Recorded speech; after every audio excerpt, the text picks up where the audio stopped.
Okay, we did it. We're back. The What Am I Thankful For podcast returns. We're back. How do you feel about it?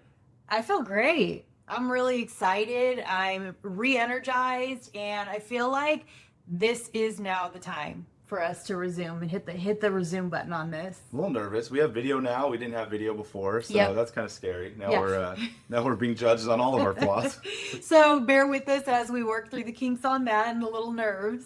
So I feel like we need to reintroduce ourselves. It's been like 4 years since we put anything out. Has it been that long? It's been a while. Sorry, Man. sorry, audience. If you were following along, we'll kind of explain It's been a crazy years. why the gap. But I'm Joe, and this is Des, and we're proudly Maddux's parents. Yeah. Maddux is an 11-year-old that was born with spina bifida and achondroplasia. That is The most common form of dwarfism. There you go. The little fun fact there. That is the dual diagnosis that is probably about 1 in 100 million chances of happening to any particular given human. So we're lucky to have something so rare in our life. We're beyond blessed that Maddux chose us to be his parents. So we've been married 17 years. Coming up. Wow. 17 years. Wow. Together almost 20. I know, 20 years. Yeah. And Maddux is going to be 12 this year. Yeah. And, let people know the reason why we started this podcast. So we started this podcast back in 2020 to give a glimpse into the life of a medically complex kid like Maddux and the way that he navigates his life. We like to say medically complex a lot in our journey because that's truly what it is. But we really wanted to showcase that Maddux is a kid that just likes to have fun. He wants to be engaged in his community just like any other almost 12-year-old does.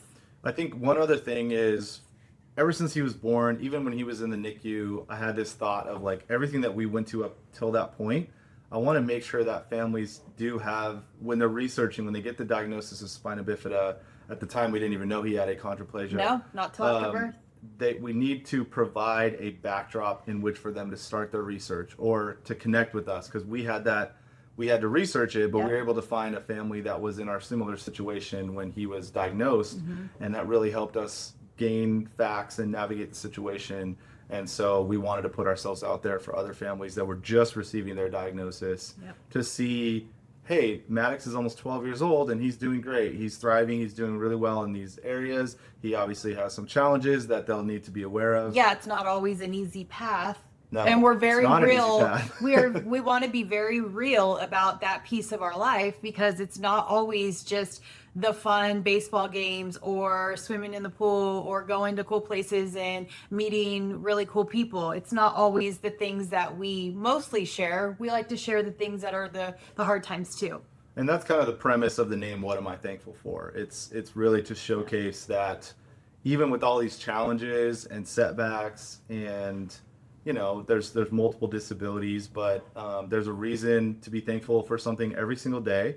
And Maddux is one of the most incredible and bright and thankful people that I've ever met, and so he kind of trains us to do the same, to embrace what the gifts of life are. I got a little teary-eyed over that because it's so true. You just stated that so beautifully. So one of the things I wanted to do for some of the listeners is just start by kind of setting the table. Like if someone was brand new to this life or listening to us for the first time, they know nothing about us, what would you want them to know about our family? There's several things, but if I could narrow it down, I would want them to know that we have been in your shoes. We know what it's like to receive a diagnosis, and in our case, a very harsh delivery of the diagnosis. And where do you go next? And so I think for me personally, and I think you did the same, was I dove into social media. I dove into the hashtag spina bifida warrior, and started looking and trying to find families that looked like us, and by that I mean that were young families raising a disabled kid. What does that look like? And to my surprise, to your surprise, I believe as well, was we found so many wonderful families living their lives just as you would if you didn't have a disabled kid or just received that diagnosis. And that was very promising for me, and it gave me hope. And I want this podcast to serve as a piece of hope or inspiration for somebody who's newly received that diagnosis. Yeah, I think we did a decent job in the beginning, and this is an episode that you can go back and listen to about fetal surgery, because that's another thing we were considering and researching heavily is like, well, what do we do now that we have the diagnosis? Fetal surgery was obviously one of the things that you can choose to do when you're mid pregnancy diagnosed with spina bifida. And so, yeah, we tell the story of all the people we connected with. Most of the people we connected with, I'm sure we left some out. But yeah, we've met many since. And I think some of you are now followers that maybe weren't around the first time we did this. So Yep. And you talked, I know we touched on it in a prior episode, but you mentioned briefly about us. We received the diagnosis, and I'm going to say within weeks, we were meeting a family locally who walked us through. They had a son who, he was a teenage son at the time, who had the same lesion level that Maddux has of spina bifida. He is a full-time wheelchair user, and he plays sports, and his family's very active in the community. So it was a really great eye-opening experience for us to be able to do that.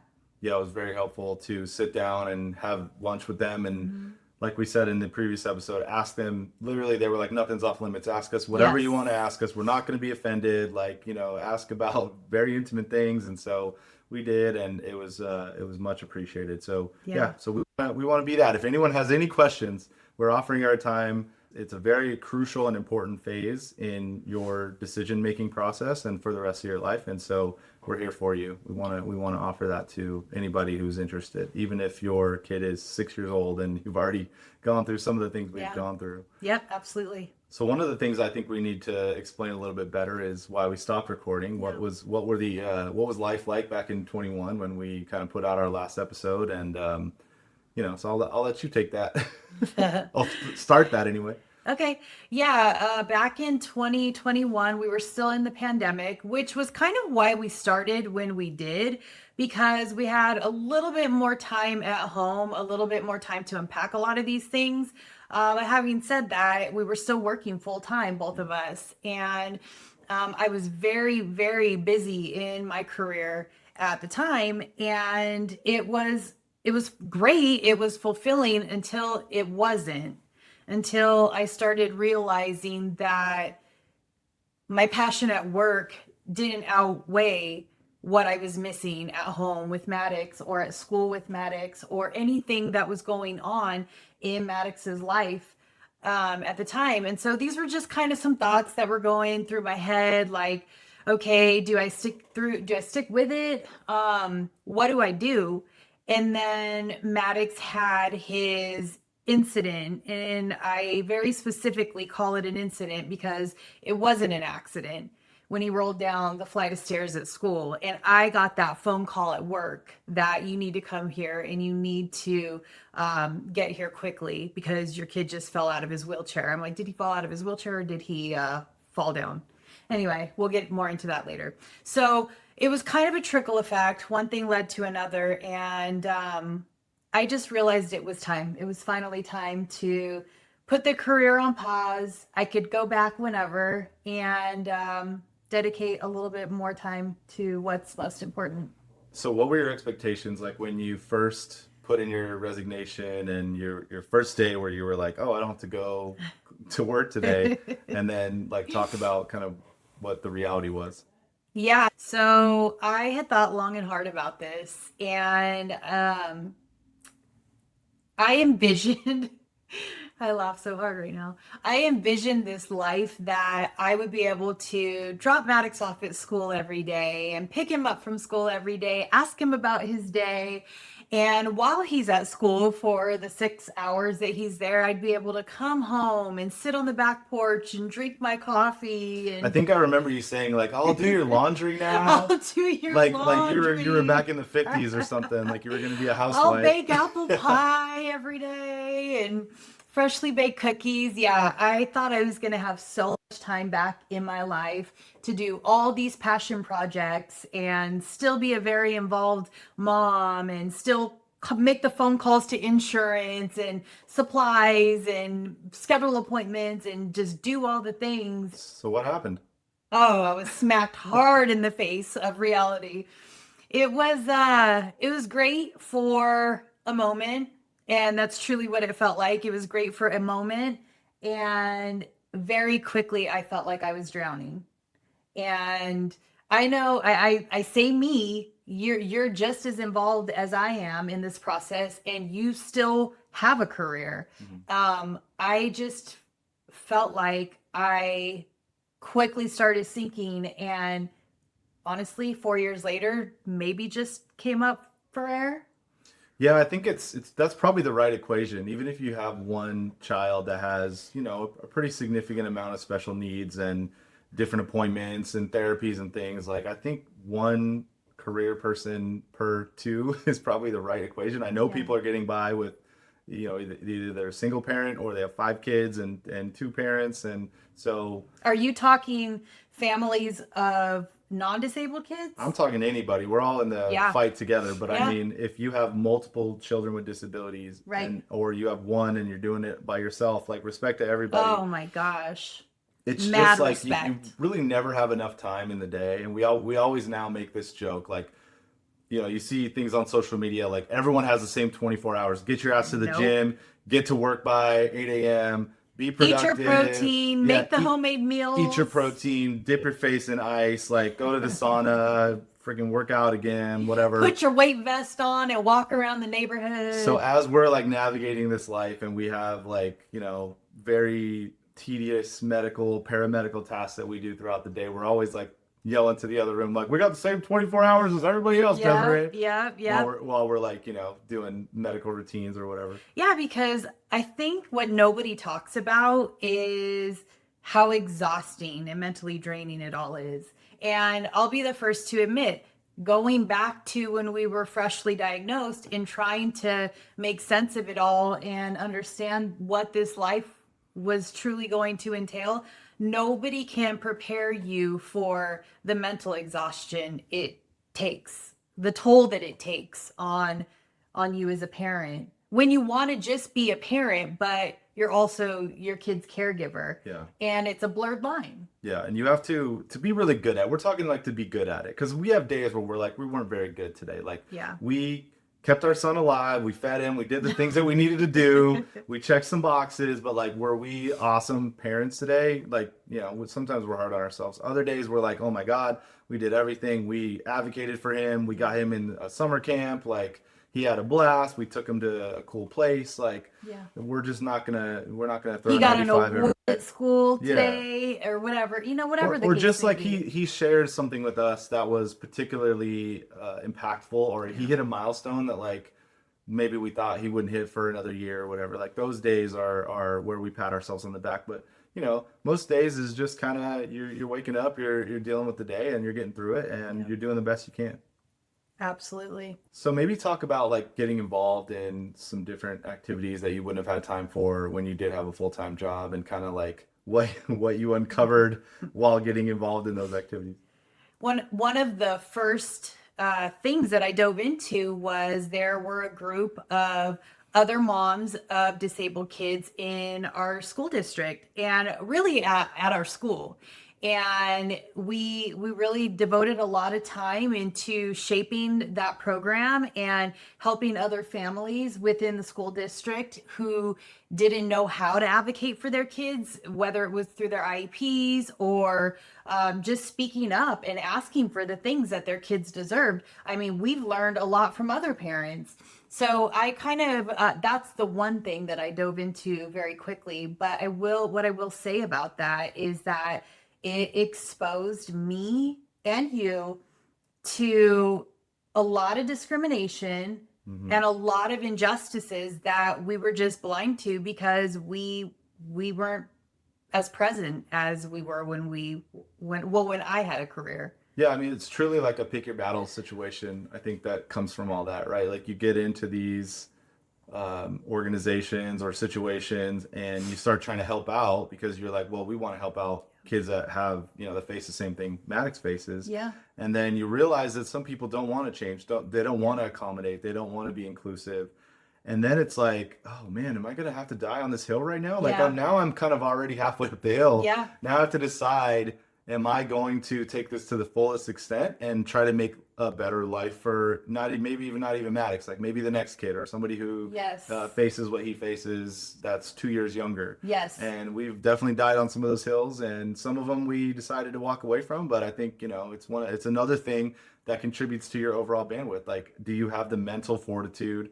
Do you have the time in your day? And do you really want to go deep down this hole of, we're going to fight till we get, a better outcome? Right. Yeah. To your point, there have been so many instances early on where we walked in and we were like, hey, like, we're going to go in and we're going to offer our perspective, and it's going to make this event 10 times better because all kids are going to be included. And who wouldn't want that, right? Who wouldn't? If I'm the event organizer, I would want that. Turns I out would that want some somebody people else's don't want that. perspective. Yeah. It turns out that I guess I don't want to say the majority of people, No, it's because not I the want to majority. give the benefit of the doubt. Thankfully, we live in a good enough day and age. Things are progressing. Yeah. There's better things every year, but there's still a baseline of people that want things unchanged. They don't want to accommodate, even though it takes almost nothing to accommodate the kind of small group of people that would benefit from that change. They don't No, want to do. because people are so stuck in their tradition. And that's like a big thing that we unveiled to us was, no, this is tradition, and sorry, your kid can't wheel on the grass, but that my kid Johnny can go play and run on the grass, and that's how it's going to be because that's how we've always done it. And it's mind-boggling because I don't think we've ever really experienced that before, but it's alive and well, and it's a shame. Mind you, we might not seem like it, but we do try to tiptoe into these situations from the standpoint of like, look, not everyone lives this life. Not everyone has to deal with a disability or a physical disability or be a wheelchair user. We understand that.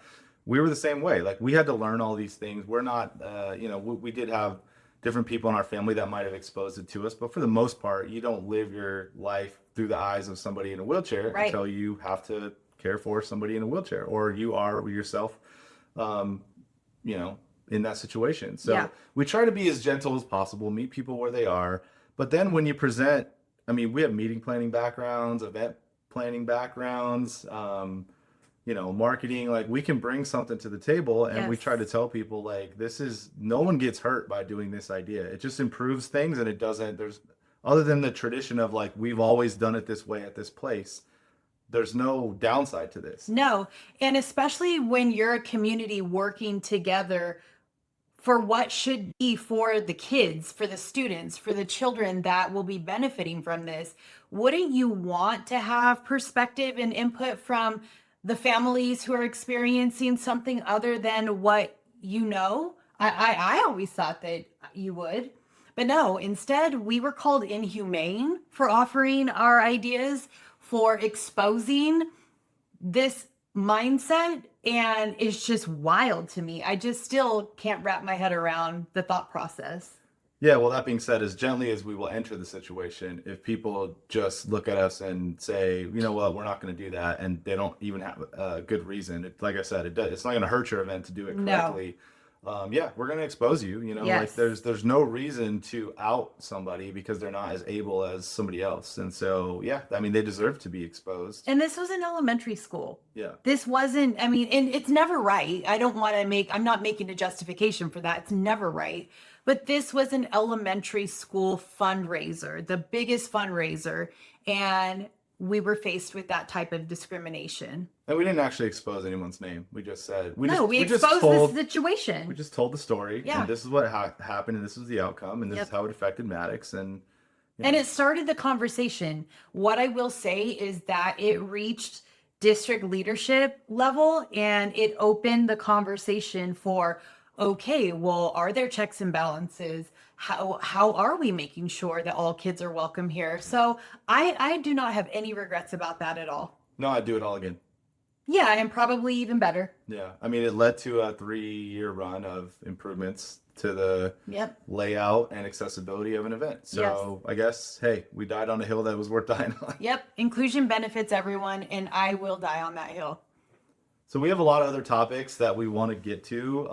And one of the things I want to address is we actually have an unreleased episode. So when we were starting out, we were doing like storytelling where like each episode we started all the way back at our unexplained infertility. So like those are episodes that you can go back and listen to where we were just going to go on this arc of storytelling where we literally went in chronological order. And then we decided, well, people are listening. There's a platform here. Let's talk about things that are happening in real time, which is kind of like what we're doing now. So I think we also want to keep going on the storytelling because, like I said, it's important to lay the foundation for a family who's researching, like, okay, what happens when you get diagnosed? Or even in our case, what happens if you have infertility issues?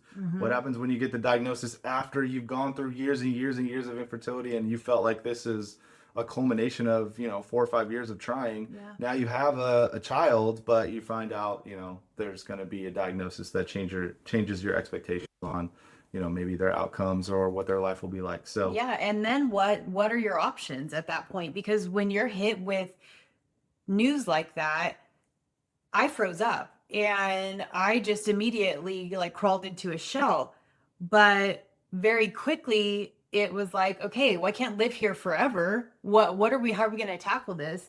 And a lot of people don't realize they can get a second opinion, and maybe it's the same outcome, maybe it's the same thing you're going to be told, but maybe it's delivered in a better way, like what happened with us. Yeah, and we covered that in that episode, but you should definitely get a second opinion. Absolutely. Anything with the gravity of a diagnosis like this, either one of these diagnoses, yes, you should get a second opinion and have a fresh set of eyes look at it. Yeah, and we are very fortunate that we live in a place where there are so many great facilities within an hour or two of one another that if we're not getting the answers we need or we don't feel like Maddux is getting the care that he deserves, then we know that there's another stellar facility. Yeah. Ironically, the second opinion was the same opinion, right? Yeah. Medically, it was the same result. Yep. The delivery and the advice was just polar opposite different, right? Yeah. First guy was like, you're young, you should just terminate this pregnancy basically and move on and try again. And he said a couple other really insensitive and terrible things that was something that planted in our mind and didn't stick in the end. And mind you, this man still has a medical license and he's still practicing. We know people who have seen him more recently than we saw him. Yep. The second opinion was like, yeah, the first guy was right, but here's what he got it wrong. And kind of talked us through, and we cover it in the episode, but it talked us through the outcomes and why we should be more positive and more willing to push forward. Right. And so that was really important. Right. Because you never know what's going to happen tomorrow. Yep. You or I could get in a car accident and become paralyzed. Yeah. Yeah. So, I mean, God forbid, same with a quote unquote healthy, normal child. So that was kind of his point. Yep. So bear with us. We're going to be a little Tarantino with some of the episode drops. You might get a live episode. You might get some storytelling. You might get some storytelling mixed in with a live episode. Yeah. We just want to, we need to complete the story because there's people out there that might have researched up until a certain point. They're like, wait, what happened to this kid? So we want to make sure we go back and inform them correctly. Well, and also there are several of you out there that have been with us on this journey since before Maddux was even born. So a lot of you have walked through this life with us or rolled through this life with us. And we feel like we owe it to you all to come back and share a little bit of what was missing when we went silent and to update you on where we're at now. Yeah, I always wonder, like, how much do people really understand about our lives? Like, because we have people come up to us and say, like, a common thing that happens is people come up to us and say, like, oh, you guys put out such great content. We love it. It makes us happy to see Maddux thriving or to see that he went to go play basketball or, some of the things that he gets to do and the smile on his face. And so we're like, okay, good. That's good feedback. Enforcement that we're putting out the right message. Sometimes we feel like we do have to tell the truth and we do have to share experiences. And when someone parks in a handicapped spot that isn't, and it's like one of those things, like sometimes we got to put that on blast because if it helps the next person make a better decision or it helps you advocate for your situation, like we're here for that too. So Yeah. we're not going to be always high road, always positive, always like, comforting, but we are going to be always authentic and truthful. Yes. So based on what we're going through right now in real time, I think it's important that we kind of run the whole story back of Maddux's elementary school journey. And, there was obviously an incident that happened that was pretty horrific. Well, first though, I think it's really important to go back a little bit further in time and talk about Maddux entered public school at 3 years old. And at the time, it seemed wild to me that I'm sending my 3-year-old child who does not yet have his wheelchair,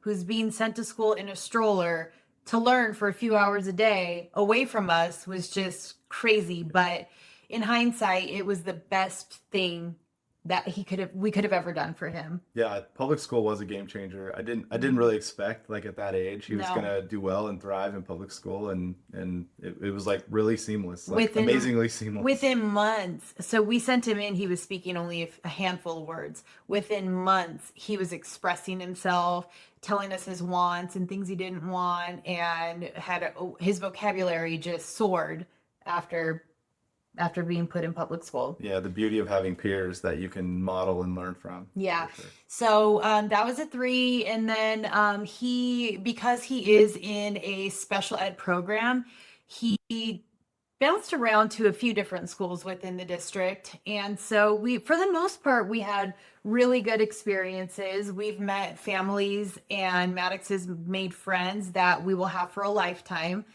From those early formative years. But there was one incident that happened when Maddux was in 1st grade. And I'll let you go ahead and briefly touch on that. Yeah, everyone has the COVID years. So there was a year there where everything was remote and on Zoom. And then as he started to, go back to campus for the new school year, it was a new campus in the sense of like physically going to it. So you did a whole walkthrough and kind of pointed out some safety issues that might occur. It was finally a campus that was 5 minutes from our house. Every other campus, we had to drive at least 15, 20 minutes, maybe even further away. Yeah. And like you pointed out some issues, they addressed some of them, but some of them were just kind of part of the physical makeup of the school. There's really not much they could do to change them. It was just like a heads up. He's in his wheelchair at this point. He has since been in his wheelchair probably a few years now. Yeah, and so for those who've been following our family and our story, like there was a pretty horrific incident that happened that year. Really, at the beginning of that school year, like I don't think there was 2 or 3 weeks had gone by before, like you said, you got the call that he had fallen in his wheelchair, which is much different than what happened. It was way worse than that. Yeah, I'm like, okay, well, did he get up? Is he okay? Does he have any scratches? And they were like, we don't know. The ambulance is on their way. And I'm like, what do you mean the ambulance is on the way? Did he fall in his chair or did he fall off of something? And immediately I went to that point the day before, 2 days before school started, and I knew exactly where he fell. I knew he fell down the flight of concrete stairs that was just outside the classroom that I pointed out was a problem to the principal, to the teacher who was wheeling Maddux, and nobody did anything about it. So this incident happens. We don't have to go into grave details about it, but he was hospitalized. He was injured. There was fractures. There was hemorrhaging. We didn't know how we were going to pick up his schooling from that point. Like, this was like every parent's nightmare, any parent's nightmare, period. But especially if you have somebody who's fragile, somebody who has needs, and you're sending him to school basically every day on just good faith. Like, we just hope we see him this evening and he's healthy and he's okay and no one bullies him or he doesn't get hurt or whatever. Yeah. And like when this thing happens, you kind of like start to doubt your own judgment, even though it's like, what are you supposed to do? Like the public school system was helping him and he was thriving. He had wonderful teachers up to this point. Yeah. And it's just the risk you take. We get that, but it's like, we cannot make this mistake, if you want to call it that again. Like we have to now double down on when we see something, we call it out. They have to rectify it. Yeah. We're not sending him to school any day that we don't feel like he's safe. No. And so obviously it took some time for him to recover. We We We toured. knew he wasn't going back to that school. Yeah. Oh yeah, that was a whole issue in and of itself, but we don't need to get into all that Yeah. right here. We ended up touring a couple of additional schools to see what would be a good fit for him, which would be safe for him, and what would be overall vibe. And we had to fill that out. Principal was a factor. The teachers were obviously a factor, and safety is the number one factor. Yeah, and with that safety, everything was kind of predicated on like he now has to have a one-to-one LVN that is not only skilled in all the medical and paramedical needs that might come up throughout the day. We're talking about a kid that has epilepsy. We're talking about a kid that has procedures, Hydrocephalus. that has shunts, that has things that really require at least an LVN to look after throughout the day, just baseline symptoms alone. Yep. And also somebody who can help him navigate any campus. Doesn't matter if it's flatter than a sheet of glass or it's on hills and it's got, different undulations and things. And so that was like a key part of he does not go back to school, period, especially in this district. Until we meet this person and we vet this person and we explain to this person all of the things that you just stated, and that they're also responsible for helping our son thrive academically. Yeah. We need them to look us in the eye and tell us that they understand what the job entails and that they're on board with this. Yeah, I don't even know if the academic part was like super important to us at the time, because it just kind of evolved to that, because the person that, he got placed Ultimately, with was awesome at that and helped him get back on track. But definitely it was just like, make sure he can get from the bell to the bell and back to the car, and like if that happens In one piece. we'll take our chances on the academic side. Right. And it was really a leap of faith. Like we definitely questioned ourselves every day. Should we put him back in the hands of some of the people, whether they indirectly or directly harmed him, or are we crazy for doing this? Should we come up with another way? Should we switch districts? Should we homeschool? Yeah. It was on our mind, and that was kind of quickly put to bed. I think The district at a higher level came correct. They sat down with us, heard us, and offered us what we were asking. I mean, if you're listening to this, you're like, obviously they heard you. Like given what happened to him, they really had no choice but to hear you. Like there were some legal ramifications. Yes. There was some liabilities. We had their attention, and we weren't going to squander that opportunity to get the most from Maddux at that point. Right. And now that you say that out loud, would they have been so cooperative if we did not file a lawsuit, a negligent lawsuit? It probably helped because, and at the end of the day, they wanted to prove that they jumped through all the right hoops and did all the right things. So in the lead up to him going back to school, because we'd kind of targeted a date, like we think, Maddux has recovered enough. He still was like very skittish. Like anytime he was rolling or on a hill or like he didn't have complete control of his wheelchair, he definitely like clinched up. But physically, he was starting to fully heal, and we needed to get him back in school because like he wasn't really receiving any sort of education at the time other than what we could do at home with our no training and no curriculum. And so we were like, okay, we need to meet these people. Like there's no way that this person's going to take care of him all day long. We're not going to vet them. We're not going to sit there and look them in the eye and say, here's what happened, show them a picture on our phone of like the worst picture ever that no parent ever wants to see of their child in the hospital and in a neck brace. And we need to feel okay with the person that's going to be his person. So the district came with one LVN, which I later found out was not actually a district LVN, but a health tech. But she held an LVN credential. Not a very big pool. I think they had 3 or 4 people that could do the job with the credential. Yeah. And so what we later learned was with the public school district, you have to follow union rules, and she was the top in seniority, apparently. And so we met with her. It went okay. Another thing in hindsight, I look back and I'm like, yeah, I probably should have asked more questions, or I probably should have listened to my instinct, because I did not get the warm and fuzzies. Not that you have to get the warm and fuzzies every time you meet somebody, but I didn't get this feeling that this lady was all in. I want to hold right there because that's important. I think it's one of the moments I think about every time I have this uneasy gut feeling that, like, on the surface it feels okay. Yeah. It's like it's checking the boxes on the surface, but there's some sinking unease that you feel when it's not quite right. And we've learned to, like, really let that feeling come up and let it wash over us, and not necessarily talk us out of something good, but also just let it cook a little bit, because I think that's a really good parental instinct that you have. And so it's important to tap into that, because it ended up that, you know, your instincts were absolutely right. It has led us astray a handful of times, and I still have regret and guilt about those moments. We're not perfect, nobody's perfect, and we have to give ourselves a lot of grace in raising a kid with a physical disability. But I'd be lying if I didn't say that it does still haunt me from time to time. Now, going back to this lady, she accepted the position, and we were really excited to get Maddux back into public school. He was in, as I stated earlier, he was in first grade. And so he just get him back going, getting around his peers again, making some new friends. He already had some friends at that school. So it was like, okay, at least like them and their parents are like, you know, they can look after him if we're not there. Yep. And so pick the furthest school from our house. Furthest school, yep. And we felt really good about it.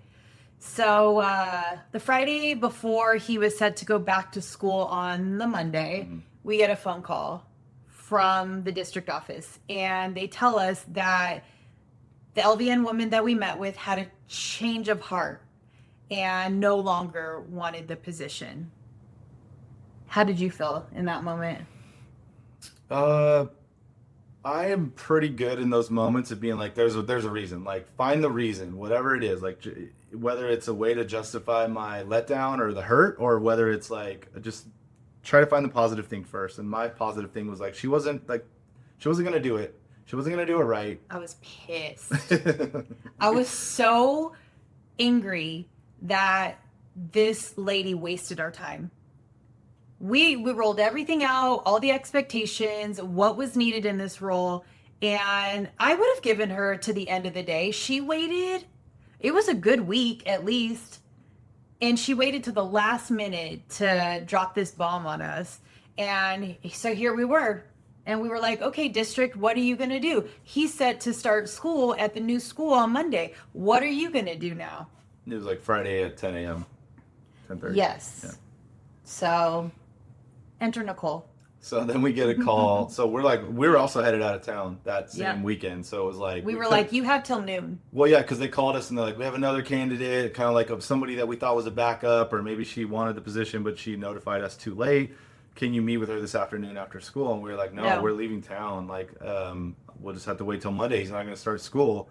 And they were like, we'll call you back in 10 minutes or whatever. And then they called us back and they were like, she can meet you right now at the district office. Like, if you can head down there. So we were like, yeah, we can do that. Yep.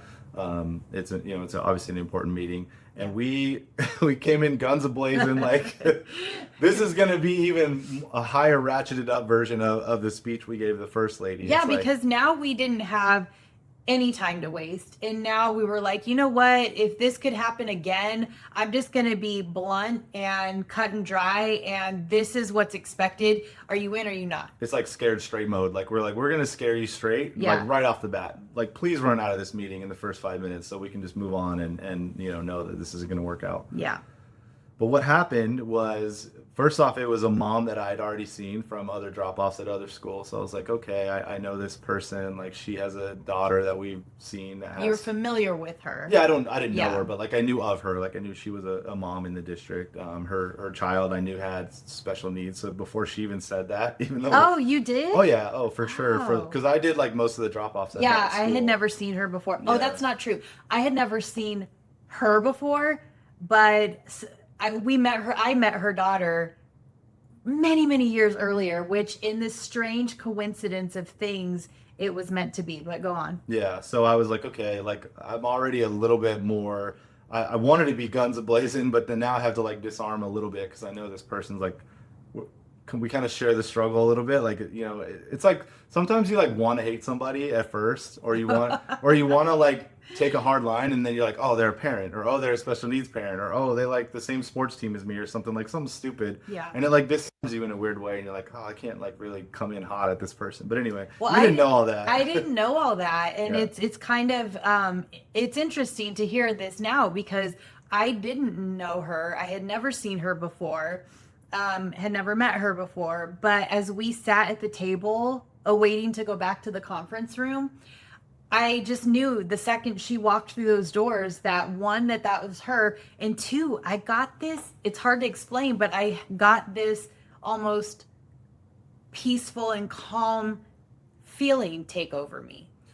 It's like the opposite feeling you got from the previous Yes. person. But also it's like your mind flashes forward, like, oh, I can see this person with him. Yes. In like future years even. Like it's an odd thing that happens when something feels right. When it feels right, Yeah. and when it's meant to be. Yeah. So the interview goes well, and we kind of walk out of that room all thinking like, okay, this is great. Like she's the one. She's on. She's gonna start on Monday, and Yep. and we're gonna try this. We're gonna try this at this campus. Yep. So that all worked out, thankfully. He started school on Monday as scheduled. What I want to say is also leading up, I think it was on that same Friday, that school at the admin office gave me a call, and the sweet, sweet clerk introduced herself, and she just stated how excited they were that Maddux was going to be coming to campus. She couldn't wait to meet us parents, and that they already had facilities right there on the spot as she was talking to me, adjusting the sink and adjusting the paper towels and making things accessible for Maddux specifically. No other school. He had been to, I think, at least 3 other campuses at this point. No other school had ever taken those proactive approaches. Total validation of our decisions. Yep. And so it kind of remained for, year. I mean, we could go into like what happened every year and different teachers and stuff like that. But 5 years he spent at this campus. Yeah, the moral of the story is things got back on track, and he was thriving. Like, he was doing awesome. Yep. Every year he met or surpassed his goals. We have the same teacher for him from third to fifth grade. Like, outside of the school day, our life is always going to be a little chaotic, a little hectic, a little bit on the edge. But like, while he was there and everyone was with him, it just felt like we didn't have to worry about it. Like, Nicole became another parent, basically. Yes. And we had that peace of mind with Nicole. She wanted to learn to the best of her ability what all of his care routine was and how to best serve him in that role. On top of that, though, was the academic piece, and I'll let you get a little bit into that. Yeah, well, Maddux is kind of a tricky person to teach, I think. I think that's fair to say. Like, he doesn't, he's into his preferred activities. You have to find a way into his mindset sometimes to get the most out of him. That's to get him motivated. True with teaching him a sport or teaching him, to do a therapy or whatever. So she kind of right away started on, how do I relate to him? How do I get the most of him, get the most out of him? And how do I speak to him in a way that he will respond positively? Yeah, and of course, like, there's this delicate line of when we brought him back to school in first grade, it was like, protect him. Like, protect him at all costs. Wrap a bubble around him if you have to. Put his brakes on it all the time. Like, push his wheelchair everywhere he goes. And then watch when balls are flying around. Yeah, swat things away as they're approaching him. But as the years gone on, and now the focus shifts to like, okay, now he needs to be independent. Don't speak for him. Yeah. Don't push him on a flat surface. Let him navigate his environment. So like that. Don't be so close to him at all times now. Yeah. So every IEP meeting, we're like, okay, let's take a little bit of the supports off if we can, especially in the classroom where it's safe, or in a flat environment where it's safe. Yeah. And I mean, up until this school year, we have not had any issues. We have a great IEP team that recommends things for Maddux that we don't even have to like research. They Things bring it that to the we table. didn't even know to ask for. Yeah. They would bring them to the table and say, hey, you know, in the time that we've known Maddux and assessing him and his growth and this and that, like we think these things he would benefit from having this type of equipment, or we think he could benefit from having this new added service thrown in.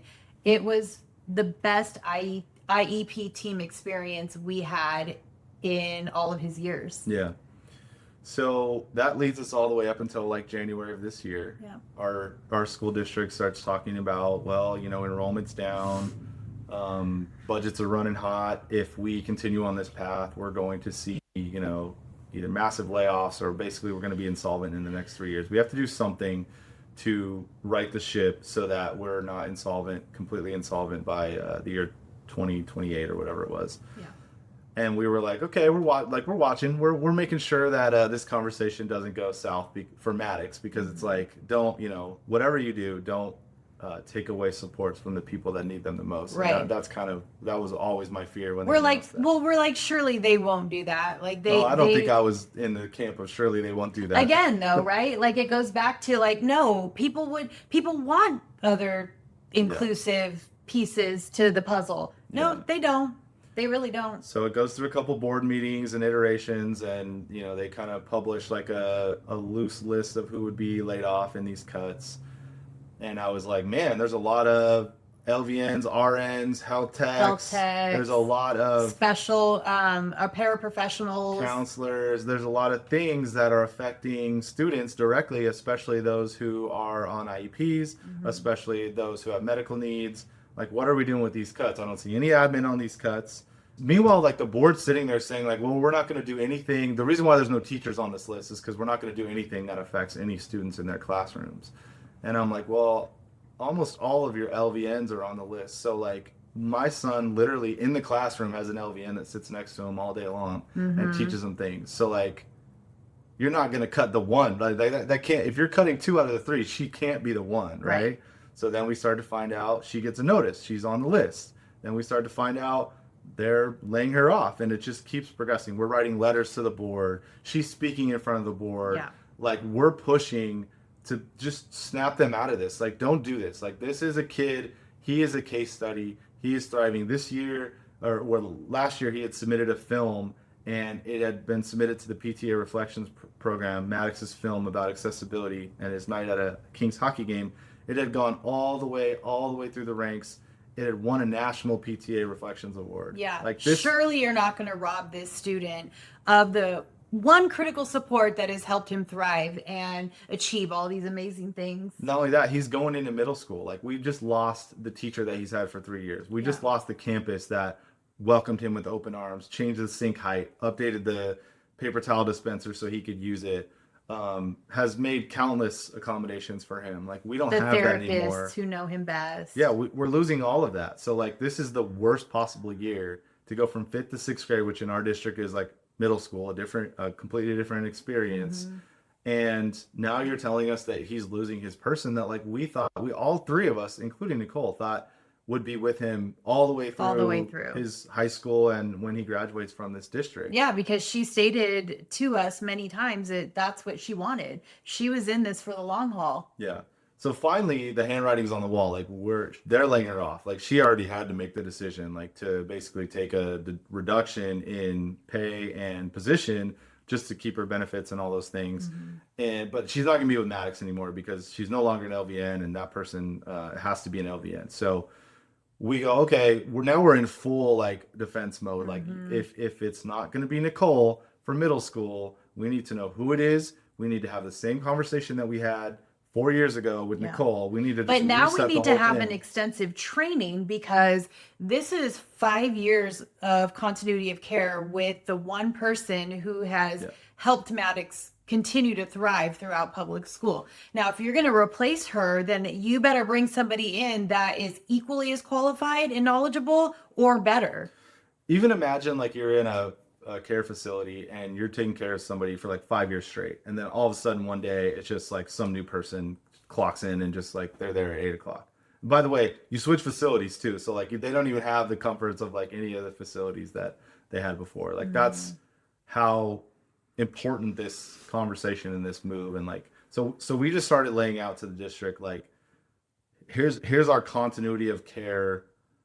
Here are all the questions we need to answer in regards to his continuity of care. Like, yeah, you need, like, we as parents need to understand what your justification is for removing this one critical support for our child. yeah. We deserve that. We deserve that. Yeah. Maddux deserves that. We listened to the board meeting where multiple people said this is not going to affect kids in classrooms. Mm-hmm. And they also in that same meeting said, we're concerned about the cuts to the RNs and LVNs. Yeah, they specifically asked the question, what is going to happen? A trustee asked, what is going to happen to the nurses? I want to make sure that the nurses are taken care of, the students are taken care of. That's exactly what she said. And then turns around and votes yes for the cuts. Yes. You could have voted With no for no the plan. cuts. You could have voted no for the cuts. Bring them back next month with Yeah. a plan on the replacement LVNs. Yes. Because I think the plan, unspoken plan right now is, well, there's just office admin, like they'll pick up the nursing duties or the health tech duties or whatever like that. Or the paraprofessionals. We can train the paraprofessionals to do these highly medically complex tasks on these kids, and we don't have to pay an LVN to do that. Yeah, and so we just keep asking questions and keep getting small. There's no, Yep, no response. We can't tell you who the person is. We certainly can't get them in front of you to interview. There's no process that they have for getting this person trained. Like we were like, we need her or him hand over hand trained next to Nicole for multiple weeks. For at least a month. Shadowing and then hands-on. Yeah, and like if we sound like we're being extra right now, let me reiterate, I'm sure you heard, our kid fell down a flight of stairs. Like Busted his nose open, was sent off in ambulance to the ER. Yeah, like, and he legally in his IEP has an LVN 1-to-1 paraprofessional. That's what it says. Yes. In its entirety. It's not an LVN.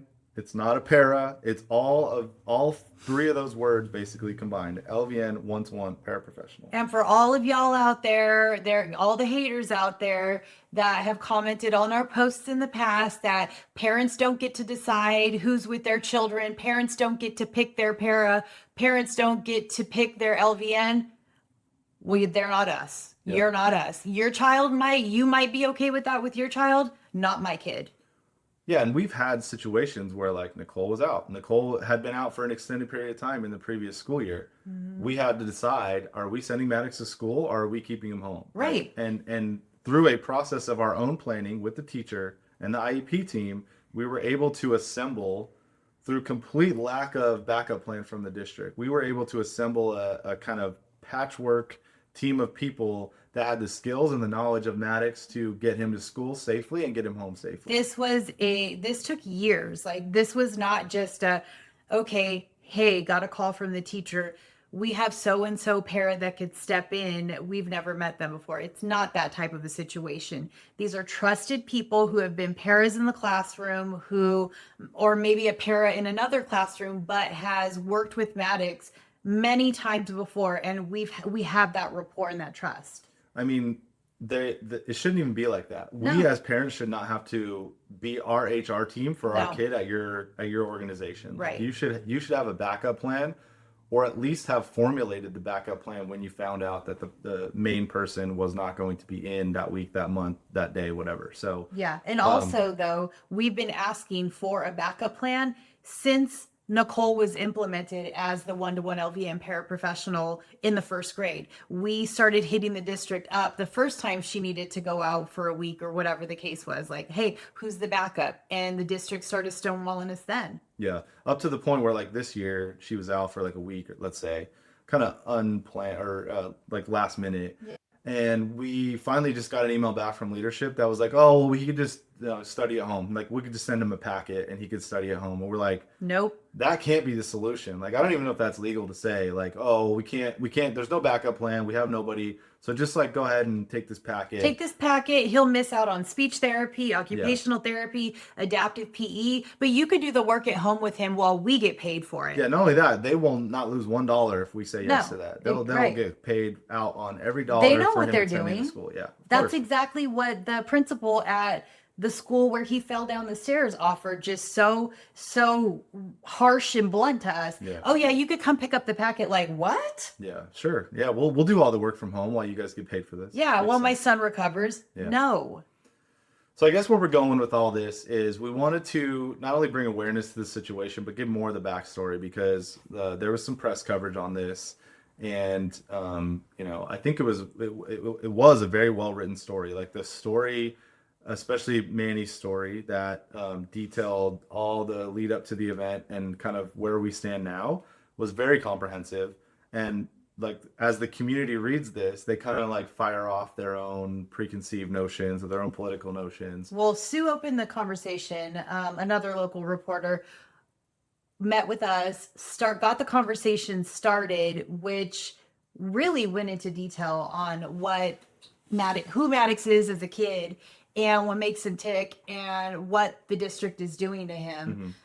Then IECN came in and was able to also piggyback off of that and write the article so beautifully. Yep. And that's where we got a lot of good and bad feedback from both Sue's article and from the IECN article. Yeah, the good and kind of a little bit of the crazy is like how many families deal with very similar things. Like we by no means do we feel like we're alone because we know families very close to us that share these things like all the time. And if the district thinks that we don't talk as families, they're crazy because we are our own network of defense mechanism and people trying to get our kids safely back and forth to school. But also, there's people that we've never met that were commenting publicly on like IECN's posts. Like, one lady wrote that her LVN called out like 67 times. 67 days. While it was shocking to read some of the comments, it really isn't shocking considering what people say these days in the privacy of their own home, keyboard warriors. I mean, I'm going to read one of them right now because I never got to talk about it before. But this guy, who I'm not going to name, said, "The fact is, it would be illegal to drop special needs kids from mainstream schools. Keep trying to scare people into your funding scam."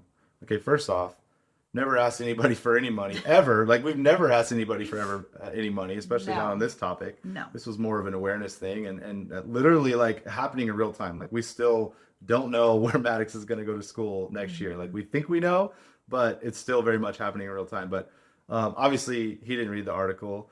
Other people are saying like, well, can't you just service him with a much cheaper para or some sort of other aid? Like once again, obviously you didn't read the article. Right. If you read the article, you would understand at even a snapshot what the complexities are here. But these people don't. They just see a headline and they think that parents like us are just asking for the world. No, my child is entitled to a free and appropriate public education in the least restrictive environment. He's not being given that choice now. It's being robbed of him. Dude, trust me, we would love nothing more than to just drop our kid off at school, not do any planning, not think about it again, and pick him up from school at 2:30 or whatever the time is. Like, we would love that. We will probably never have that ability. And we're okay with that, and that's our life, and it's fine. However, we're not those parents. Like, don't hit us with these parents just want the district to do everything for them. Oh yeah, that comment. That was a real comment that we got. Like, that one was comical because anybody who knows us personally and Maddux personally and has even followed us for even a month sees that we're not those people. Yeah, I mean, I'm just looking at the other comments. The craziest one is, "Sorry, not sorry. Sometimes a student does not get to be placed in public school. Get over it." And that person, I did a deep dive on them. They work for the neighboring public school district. Yikes. This is somebody who works in admin for a public school district. Just yikes. Sorry for that. Sorry for whoever has to deal with that person over there. I mean, there's some other crazy ones, but we won't give it oxygen. Like I said, some of the people, when I click on the profile, I'm like, this is like a bot account.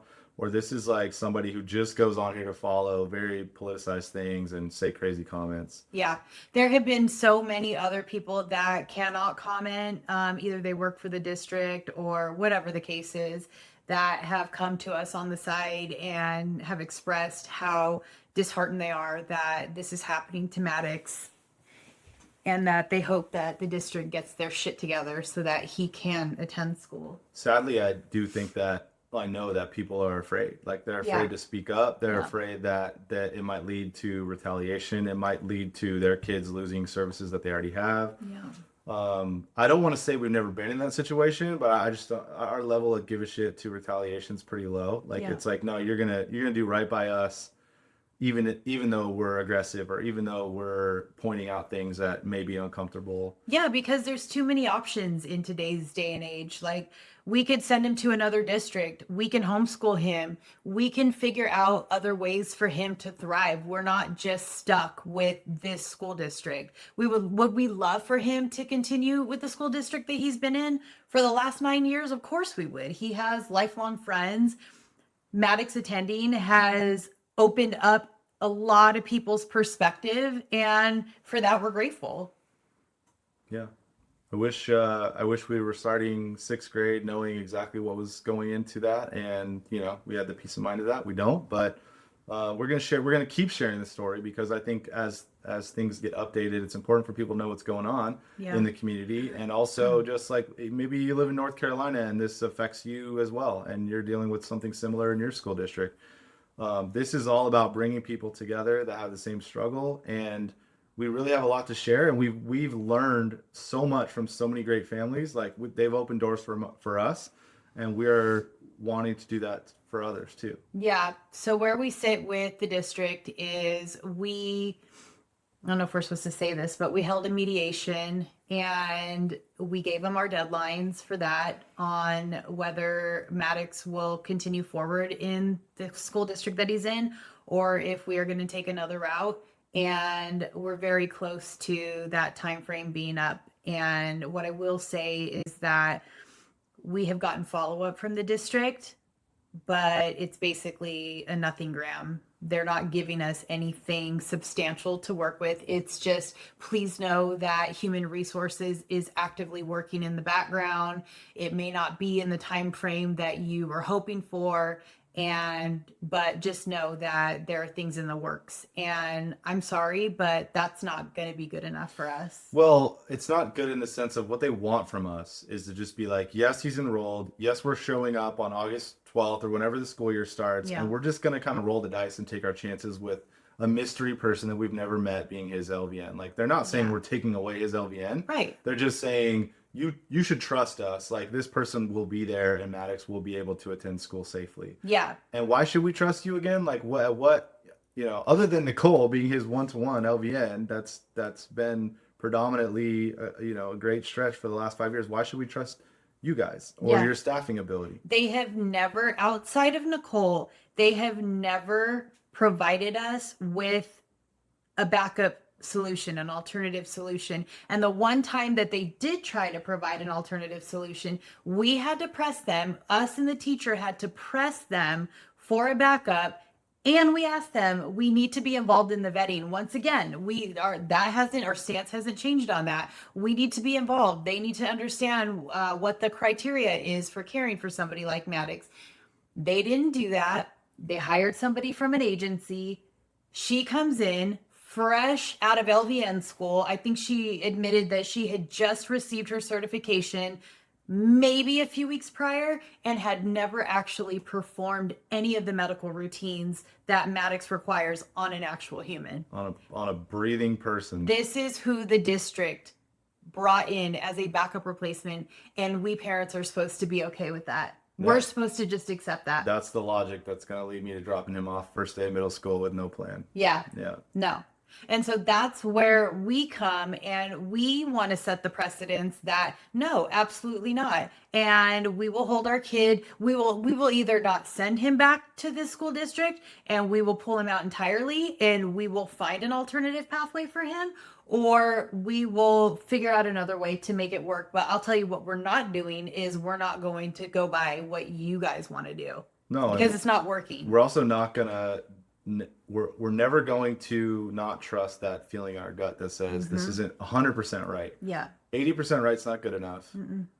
It's got to be 100% right, and that feeling in our gut is the only thing that we have. Right. And we both have to feel it. Like sometimes one person's like, yeah, it's fine, and the person's like, no, here's what I was picking up. Yeah. I picked up this little subtle thing that maybe you didn't see. Yes.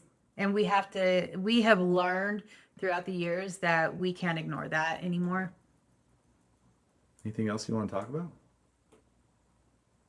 What are you thankful for? I'm thankful for you. And I'm thankful for my boy. I'm thankful for you, and I'm thankful for having this outlet to share information and kind of get this out. Like, I feel like it's very positive for us to just. Sometimes I feel like we're taking crazy pills, even though at least we have each other. Like, at least we're taking crazy pills together. But like, just to get this out, and then like, sometimes when people tell us, like, you guys, like, we appreciate. Like, I've had teachers come up to us, and me specifically, like, as a man, pull me aside and be like, I see what you're doing, and like, keep going. Like, do not ever take your foot off the gas.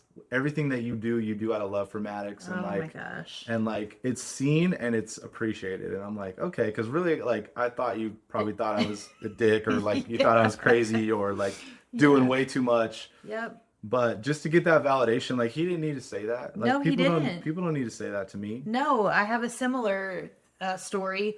On the last day of school, another special needs mom came up to me, and we, you know, throughout the years, last couple years, I'd say, you know, we've swapped stories, and she's asked me for advice, but she came up to me, gave me the biggest bear hug, and she said, I just want to thank you for, you're the reason why I am a better advocate for my daughter. I am a better parent for my daughter. And I now know that I don't have to put up with the things that the district is telling me that I have to accept for my daughter. And she said, you have been that key factor for me. That's the juice right there. Man. That's the good And stuff. this is why we want to do this. And this is why we have reignited this podcast, because we've been there. We're still there. Like, there are veteran parents that we look up to still, and that are in our community, that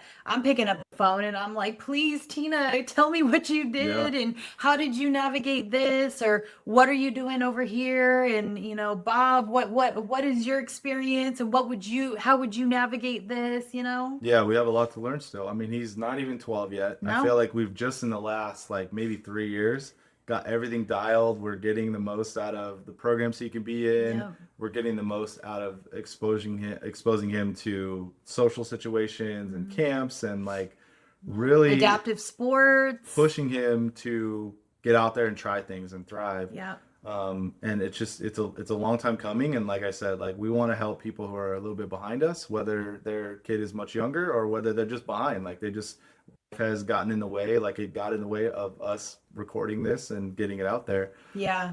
We do want to see other families take advantage of these things. Yeah. And I think number one for me is just know that you're not alone. That if you're a family that is in a similar situation and you're hearing what we're saying and it's resonating with you, just know that you're not alone. And you will overcome. Your kid is going to get out of whatever this moment is, and there's going to be plenty of bright days ahead. Yeah, we talked about it in a previous episode, but like, there's a difference between survival mode and like just everyday life. Even though it's everyday life as a special needs parent, like, survival mode is different. That's like your kid's in the hospital, your kid's being diagnosed with something that they don't even know how to treat yet. Like, it's a life or death situation. Like, we don't expect people to be thriving or be giving themselves an A+ every day on their being proactive in their kid's life. Like, get through your situation. It's okay to be in survival mode, to make sure that you're protecting your health, your mental health, your kids' health, their mental health, your family. Once you get out of that and you're safe and things start to calm down, then you can refocus and work on, you know, you're like, we've had to do it. Work on your marriage, work on your parenting, work on things that like are outside of survival mode. That work on passions, work on things that make you feel alive again. I know that's like, I've been there, and I felt that really hard. That, you know, I took a pause from my career, and it's been 3 years now, and for a long time, a great chunk of that time, I felt like I lost my identity. Who is that person? And now I'm just kind of starting to come back, and it's like, no, I just have a different a different outlet and I have a different path, and that's okay too. You're always so worried that like no one will ever hire you again. It's like, come on, like I don't know. there's no way. Like you're a great employee, you're a great asset to any organization, and people would love to have you even if you took 10 years off. Like it wouldn't be a problem for you. Thank you, babe. It's this perimenopausal mind that's got me shook. And What you know about that, fellas? yes, where are you at, ladies? Who else can relate? All right, well, I think we can wrap it up. Yeah. It's a great return episode. Yeah, and it feels good to be back. And we're excited, and we'll keep more content coming and look for future episodes to drop in the next couple weeks. Yep. Thank y'all. Till See y'all next next time. time.